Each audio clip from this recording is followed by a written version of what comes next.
पश्चिमी एशिया में युद्ध के 24 दिन हो चुके हैं। इजराइल, अमेरिका और ईरान के बीच मिसाइल और ड्रोन हमले लगातार जारी हैं। हालात हर गुजरते घंटे के साथ और ज्यादा तनावपूर्ण होते हुए नजर आ रहे हैं। महायुद्ध में अब सबकी निगाहें स्ट्रेट ऑफ हॉर्मूज पर हैं, जहां दुनिया की तेल सप्लाई का बड़ा हिस्सा गुजरता।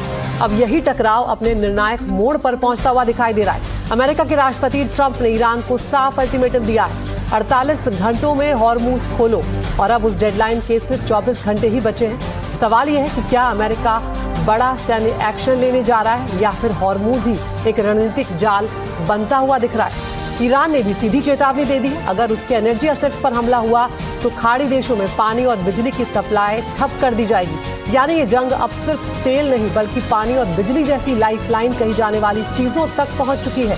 और ऐसे में बड़ा सवाल ये है कि ट्रंप का हॉर्मूज पर अगला कदम क्या हो सकता है। क्या हॉर्मूज में टकराव और तेज होगा? क्या ईरान जवाबी कार्रवाई करेगा या कूटनीति के दरवाजे खुलेंगे?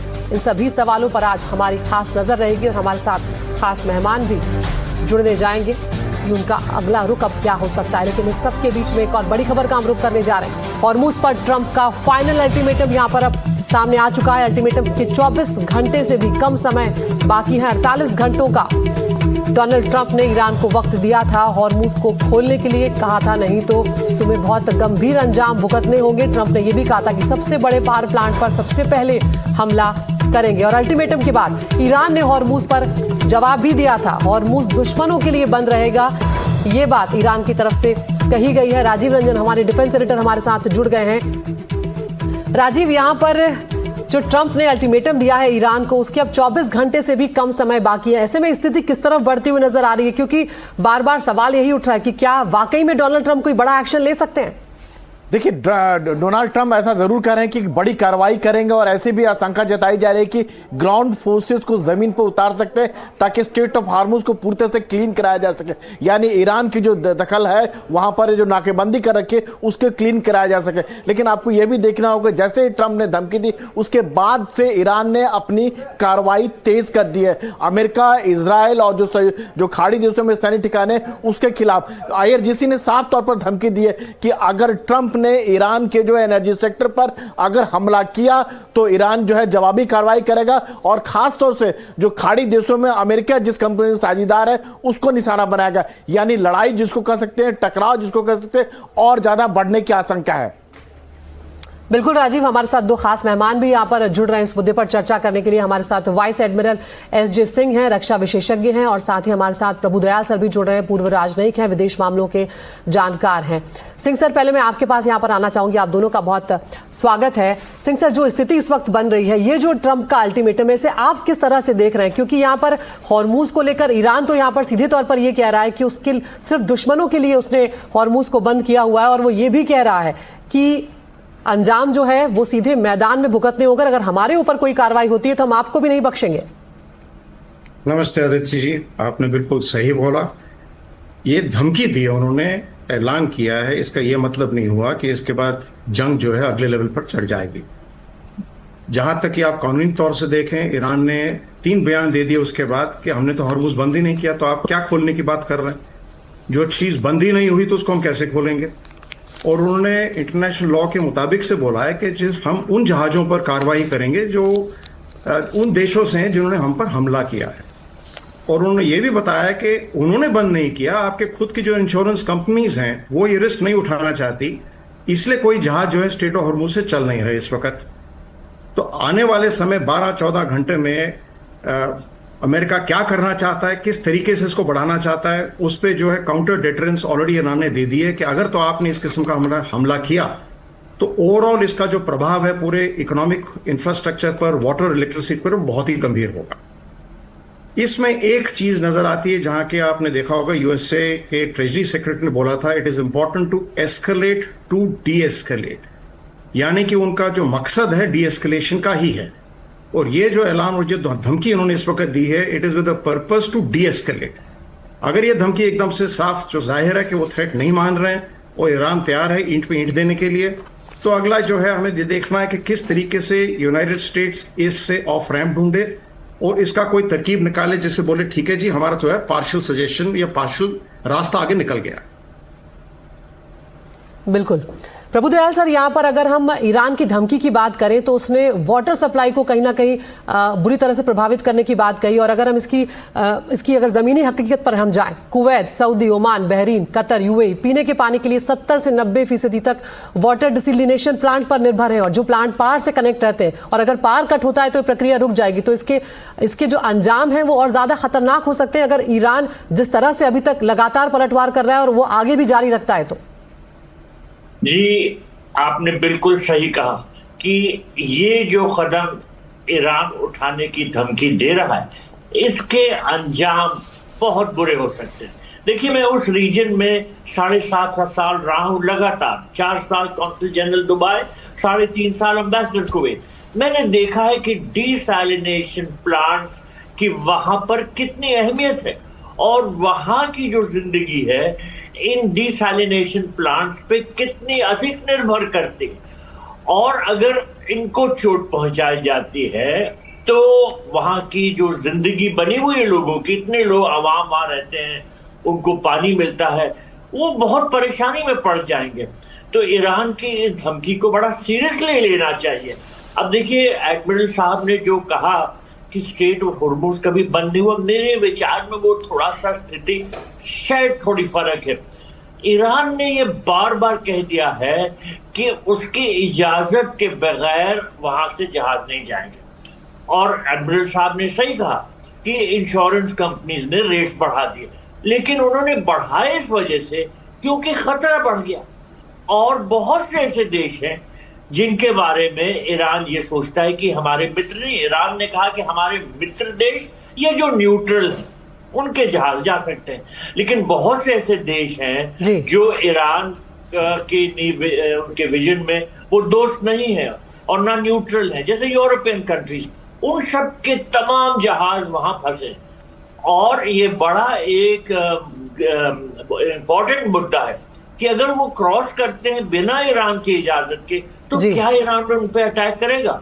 ये चीज अमेरिका रोकना चाहता है, इसीलिए अमेरिका ने धमकी दी है कि ये स्ट्रेट हॉर्मुज को बंद करने की बात, देखिए चाहे पूरी तरह से अभी ईरान ने बंद नहीं किया है, ट्रैफिक हो रहा है, लेकिन ये जो बंद करने की धमकी है ये शिपिंग ट्रैफिक के लिए बहुत बड़ी एक समस्या है।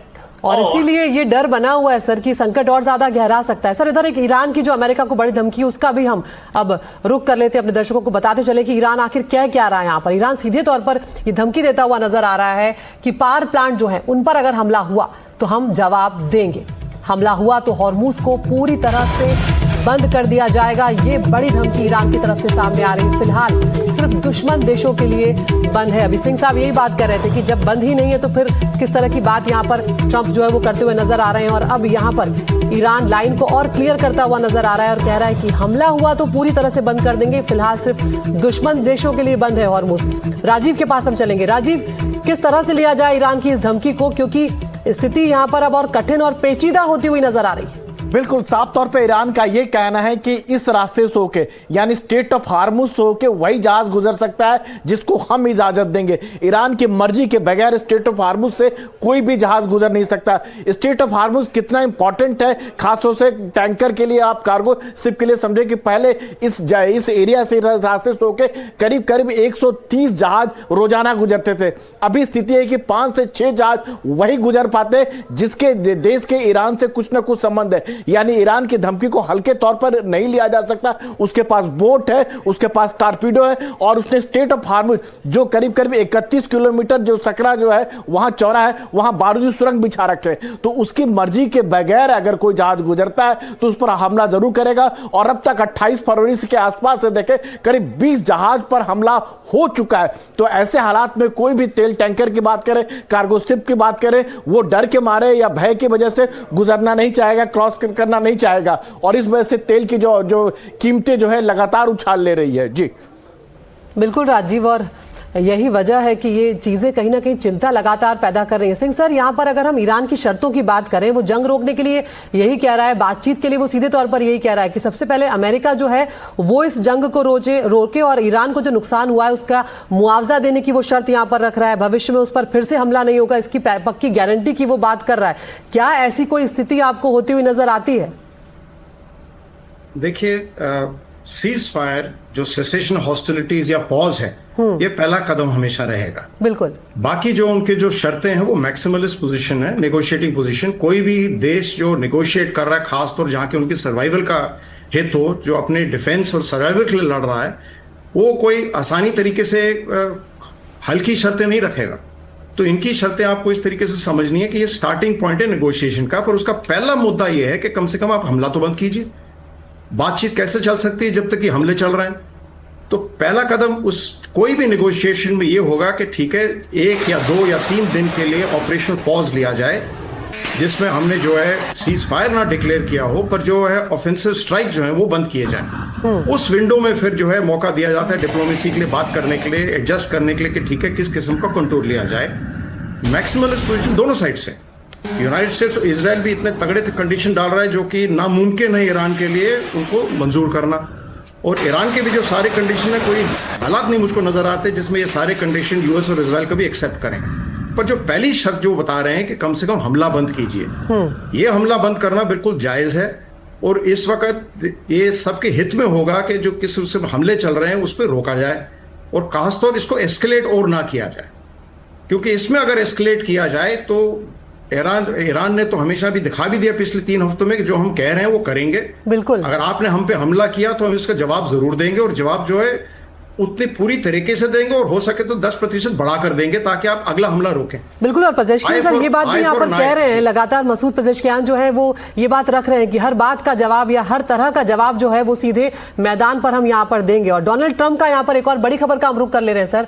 ट्रंप का नया पोस्ट यहाँ पर सामने आया है, शक्ति से ही शांति आती है, ये बात डोनाल्ड ट्रंप कह रहे हैं। ईरान को धमकी के बीच ट्रंप का नया पोस्ट है ये, जिसमें डोनाल्ड ट्रंप कह रहे हैं कि शक्ति से ही शांति आती है। कहीं ना कहीं अब सवाल ये भी उठ रहा है कि डोनाल्ड ट्रंप के लिए भी स्थिति बड़ी पसोपेश वाली यहाँ पर हो गई है कि आगे वो कदम क्या उठाएं। जो बात संजय सर अभी यहाँ पर कह रहे थे, प्रभुदयाल सर, कि वो रास्ता आखिर क्या होगा, क्योंकि डोनाल्ड ट्रंप ने अब इस युद्ध को छेड़ तो दिया है, लेकिन अमेरिका के लिए हमेशा से हमने देखा है कि खत्म कहाँ करना है ये समझ में नहीं आता। और एक ऑनरेबल एग्जिट अगर वो ढूंढ रहे हैं यहाँ पर अपनी जीत के दावे करने के लिए, तो क्या वैसा भी कोई सूरत नजर आ रही है इस वक्त? क्योंकि यहाँ पर तो ईरान कहीं भी झुकता नजर आता नहीं, नुकसान तो सभी को बराबर हो रहा है। देखिए, इस सब स्थिति में सबसे बड़ी मुश्किल यह है कि डोनाल्ड ट्रंप का दिमाग किस तरह से चलेगा ये कोई कह नहीं सकता। ये बहुत ही अनप्रेडिक्टेबल है, और किस तरह के कदम उठा लेंगे और उनसे किस तरह के खतरे पैदा होंगे ये कहना मुश्किल है। वो कुछ भी कर सकते हैं, इतने गैर जिम्मेदार वो हो गए हैं। दुनिया उनसे परेशान है, उनका अपना वोटर बेस अमेरिका में परेशान है। अमेरिका में खुद कीमतें बढ़ रही हैं इनकी हरकतों की वजह से। इन्होंने पहले तो कहा था कि मैं कोई बाहर की लड़ाई में नहीं पड़ूंगा और अमेरिका को बाहर निकालूंगा, और इतनी बड़ी लड़ाई में इन्होंने अमेरिका को धकेल दिया। तो लोग परेशान हैं इनकी नीति से। तो ये कहना कि अब क्या कर बैठेंगे बहुत मुश्किल है। और उन्होंने 48 आवर्स का अल्टीमेटम दिया था, जिसमें 24 घंटे से कम रह गए। क्या ये और लड़ाई को बढ़ाएंगे? कुछ नहीं कहा जा सकता। ये इनकी ईगो इतनी बड़ी है कि ये कभी नहीं दिखाना चाहते कि ये वीक हैं। ये हमेशा दिखाना चाहते हैं कि मैं सबसे बलवान हूं, सबसे जो हूं शक्तिशाली हूं, मैं कुछ भी कर सकता हूं। तो इस स्थिति में देखिए, उन्होंने बहुत सी एडिशनल फोर्सेस अलग अलग जगह से लगभग 5000 एडिशनल फोर्सेस डिप्लॉय किए। अब जो अमेरिकन फोर्सेस हैं इस पूरे रीजन में अगर आप देखें तो 50,000 से ज्यादा हो गई हैं।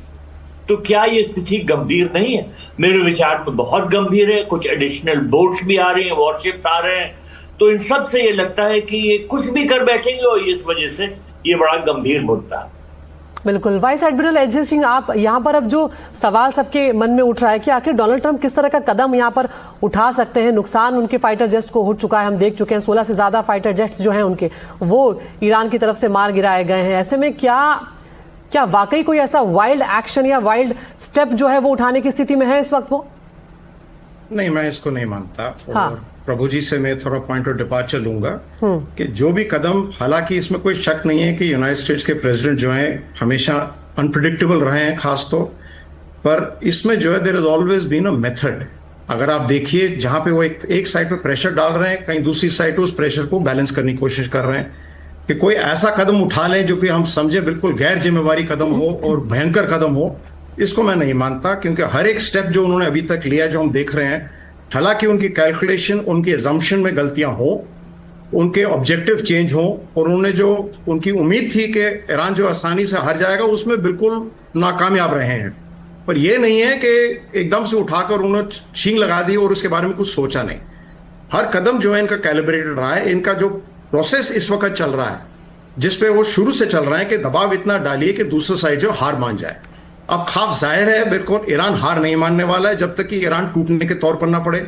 ईरान को तोड़ने के लिए तो उनको जो है, उन्होंने ऑलरेडी एक धमकी दे दी है। 2 बार उन्होंने nuclear weapon of mass destruction की भी धमकी दी हुई है, पर ईरान धमकी को मान नहीं रहा है। तो इसमें मैं हमेशा वही बोलूंगा जो मैंने पहले बताया था कि एस्केलेट टू डी एस्केलेट इनकी स्ट्रेटेजी है। Art of the deal, put the pressure on so much कि अगला बंदा जो है थोड़ा सुनने को तैयार हो जाए। तो मैं ये नहीं मानूंगा कि, हालांकि कुछ भी हो सकता है, मैं मानता हूं जैसे प्रभु जी ने बोला कि सिचुएशन गंभीर है जी, पर ये आउट ऑफ कंट्रोल नहीं है। सिचुएशन उनके पूरे कंट्रोल के अंडर है। उन्होंने 16 जहाज उनके गिर गए हैं, उनके जो है ठीक है, काफी उनके आउट ऑफ कंट्रोल नहीं है, लेकिन बावजूद उसके यहाँ पर एग्जिट जो है वो अभी तक डोनाल्ड ट्रंप ढूंढ नहीं पा रहे हैं। एक और खबर का हम यहाँ पर रुक कर ले रहे हैं। एग्जिट अदिति जी उनके हाथ में है जी।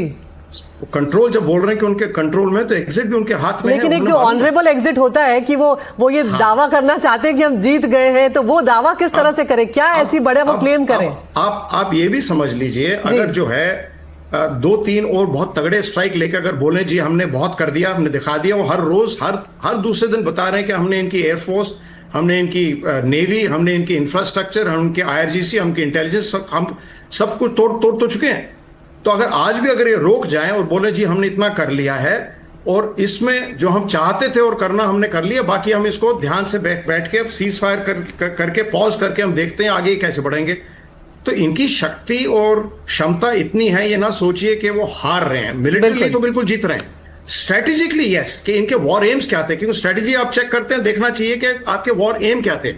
अगर तो आपके वॉर एम थे कि रेजिम चेंज हो, उसमें भी नाकामयाब रहे हैं। मैं यहाँ पर राजीव के पास भी सर आऊंगी एक बार। हमारे डिफेंस एडिटर राजीव रंजन भी हमारे साथ जुड़ गए हैं। राजीव, ये जो ट्रंप का नया पोस्ट है, शक्ति से ही शांति आती है, तो जिस तरह की धमकी वो दे रहे हैं, 48 घंटों का अल्टीमेटम दिया है, सबसे पहले सबसे बड़े प्लान को पर हमला करने की धमकी दी है, और अब वो यहाँ पर ये कह रहे हैं, शांति की बात भी कर रहे हैं, लेकिन सीधे तौर पर कह रहे हैं कि रास्ता वो शक्ति से ही इस्तेमाल होगा।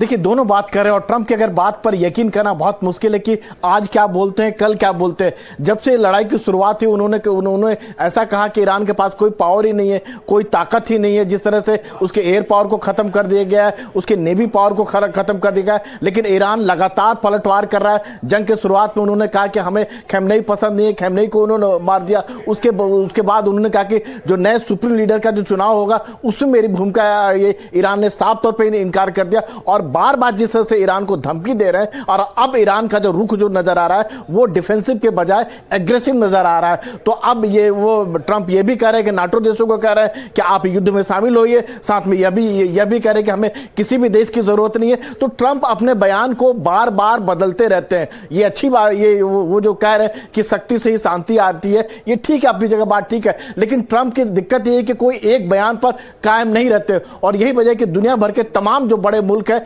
जो ट्रंप के जो बयान है उसको हल्के तौर पर लेने लगे, उनकी इससे गंभीरता कम होने लगी है। जी बिल्कुल राजीव, एक और बड़ी खबर का हम यहाँ पर रुक कर रहे हैं। अमेरिकी मीडिया के हवाले से एक खबर सामने आ रही है। हॉर्मुज को लेकर ईरान नया प्लान यहाँ पर तैयार कर रहा है। हॉर्मुज से गुजरने वाले जहाजों से पैसे वसूलने की तैयारी में है अब ईरान। यहाँ पर हॉर्मुज से जाने के लिए $20 लाख लेने की तैयारी है। तो यहाँ पर एक तरफ वो मुआवजा मांगता हुआ नजर आ रहा था अभी तक अमेरिका से, अगर वो युद्ध खत्म करने को लेकर, और दूसरी तरफ अब जो हॉर्मुज से गुजरने वाले जहाज हैं उनसे पैसे वसूलने की तैयारी है। प्रभुदयाल साहब, इस प्लान को आप किस तरह से देख रहे हैं ईरान के, क्योंकि अब यहाँ पर $20 लाख लेने की तैयारी की खबरें यहाँ पर सामने आ रही है हॉर्मुज से गुजरने वाले जहाजों से। देखिए, मैं एडमिरल साहब के विचारों से थोड़ा अलग सोचता हूं। ये ट्रंप का बहुत बड़ा मिसकैलकुलेशन है। उन्होंने ईरान की रेजिस्टेंस कैपेबिलिटी को बहुत अंडर एस्टिमेट किया।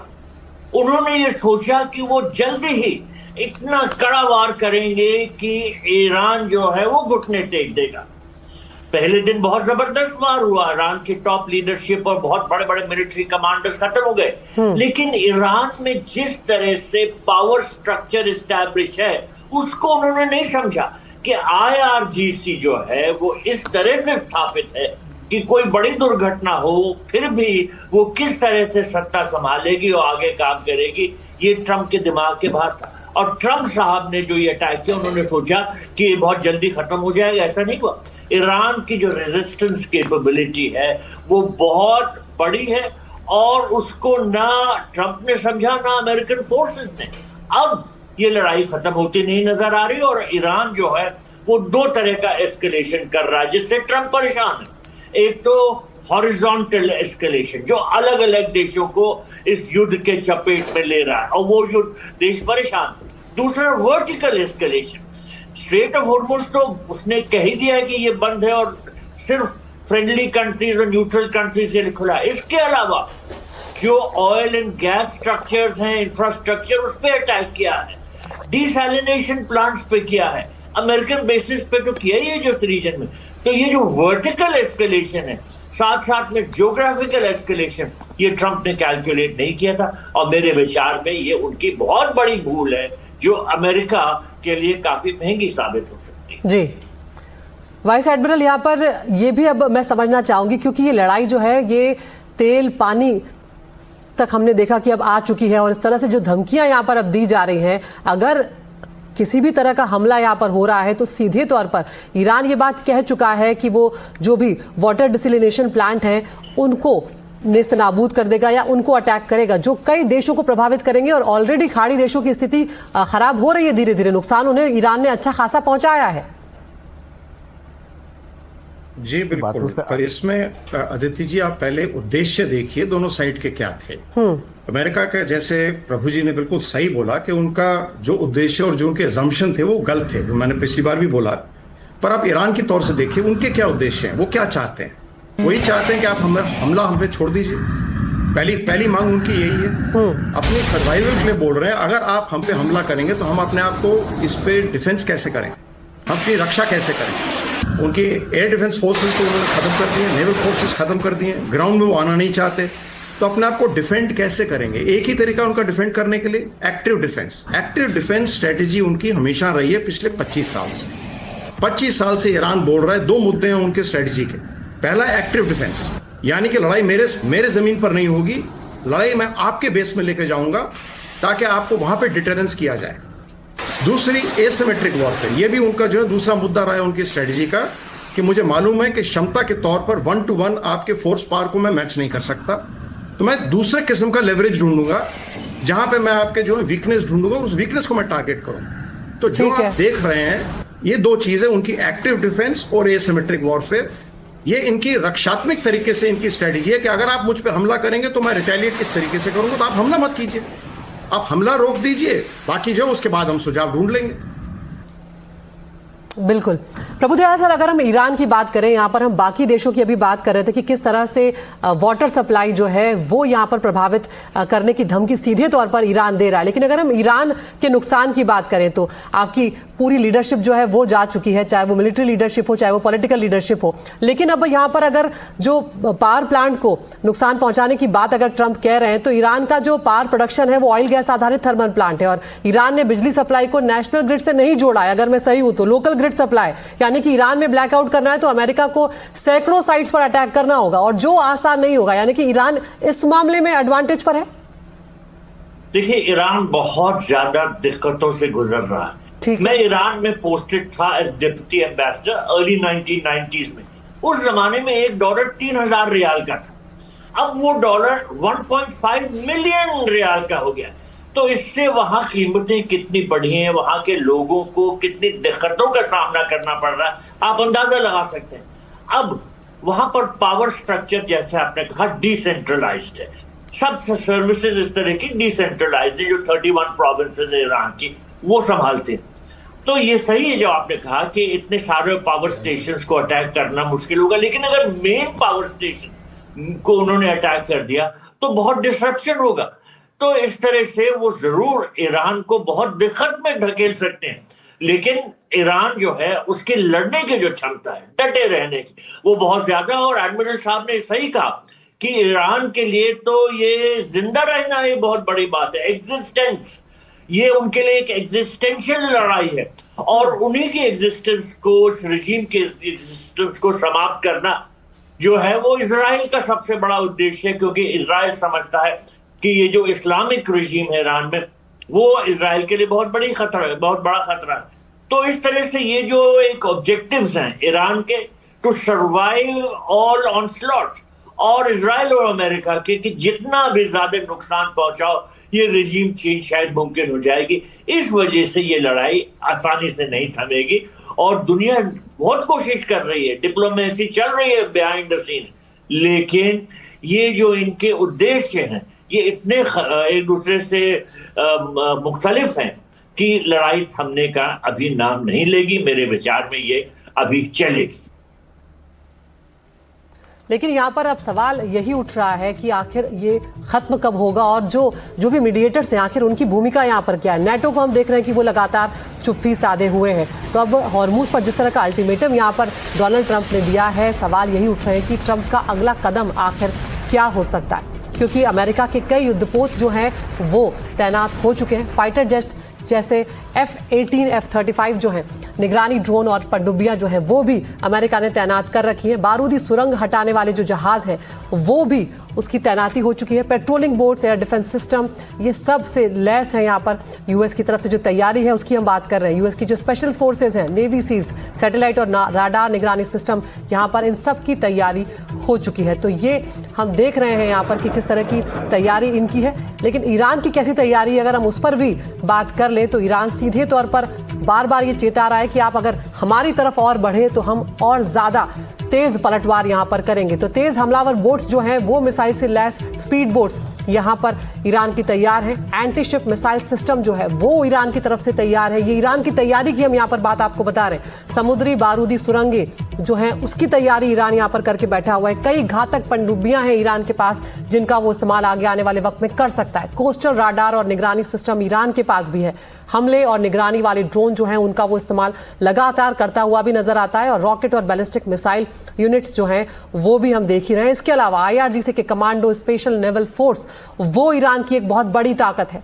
छिपे हुए अंडरग्राउंड मिसाइल बेस, वो भी ईरान की बहुत बड़ी ताकत है, जिसको लेकर भले ही अमेरिका और इजराइल दावा करते रहे हों, लेकिन बहुत ज्यादा यहाँ पर स्थिति अभी तक साफ हुई नहीं है कि आखिर ईरान के जो परमाणु संवर्धन संयंत्र है उन्हें कितना नुकसान अब तक अमेरिका और इजराइल पहुंचा पाए हैं। आखिरी सवाल मैं आपके पास आ रही हूँ वाइस एडमिरल, यहाँ पर किस तरह से अब आप देख रहे हैं इसमें। एक तो हम अल्टीमेटम पर आपसे समझना चाह रहे हैं, इस अल्टीमेटम में फिर से आऊं जिससे हमने शुरुआत की थी, ये किस तरफ बढ़ता हुआ नजर आ रहा है?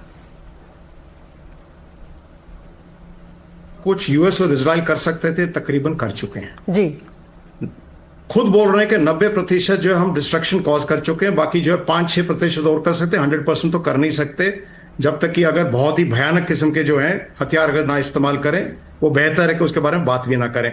बिल्कुल। तो मिलिटरली से ज्यादा कुछ कर नहीं सकते। जो कि अभी धमकी दे रहे हैं वो धमकी है मैसिव एस्केलेशन की, जिससे देश को, ईरान को पिछले 10-20 साल पीछे खींचा जाए।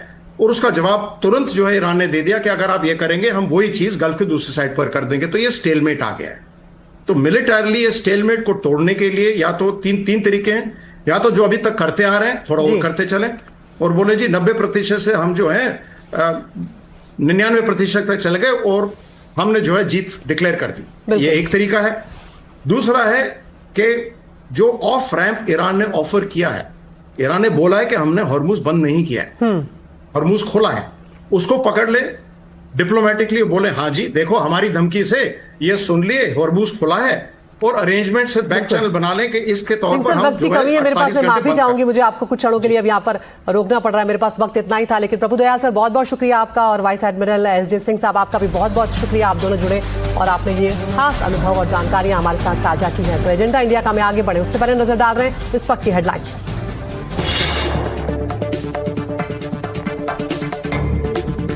पश्चिम एशिया के हालात पर प्रधानमंत्री मोदी की अध्यक्षता में CCS की बैठक। प्रधानमंत्री ने कहा सुनिश्चित हो कि आम नागरिक को कम से कम असुविधा हो, साथ ही बिना रुकावट गैस तेल सप्लाई के दिए आदेश। ट्रंप के अल्टीमेटम के 24 घंटों से भी कम का समय बाकी, हॉर्मूज नहीं खोलने पर दी ईरान के पावर प्लांट पर हमले की धमकी। ईरान ने हमले की सूरत में हॉर्मूज को पूरी तरह बंद करने की बात कही। राष्ट्रपति मसूद पजेशियन बोले सिर्फ दुश्मन देशों के लिए बंद है हॉर्मूज।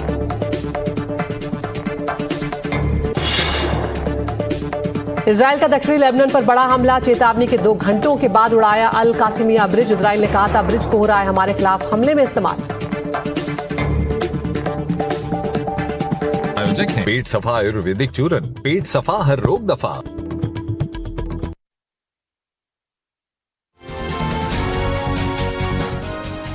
तो युद्ध का 24वां दिन है और अब ये सवाल खड़ा हो रहा है कि क्या मिडिल ईस्ट की लड़ाई परमाणु खतरे के मुहाने तक पहुंच गई है। इस जंग में यूं तो 10 से ज्यादा देश शामिल हैं, लेकिन इसके 3 सेंट्रल कैरेक्टर हैं। एक अमेरिका, इजराइल और तीसरा जो हुआ वो हुआ ईरान। इनके मुकाबले में सीना ठोक कर ईरान खड़ा हुआ है। तीसरे हफ्ते में प्रवेश कर चुके इस युद्ध में हालात बेहद खतरनाक इशारा कर रहे हैं। इजराइल और अमेरिका ईरान के न्यूक्लियर ठिकाने पर हमले कर रहे हैं, तो ईरान ने भी अब वैसा ही पलटवार शुरू कर दिया।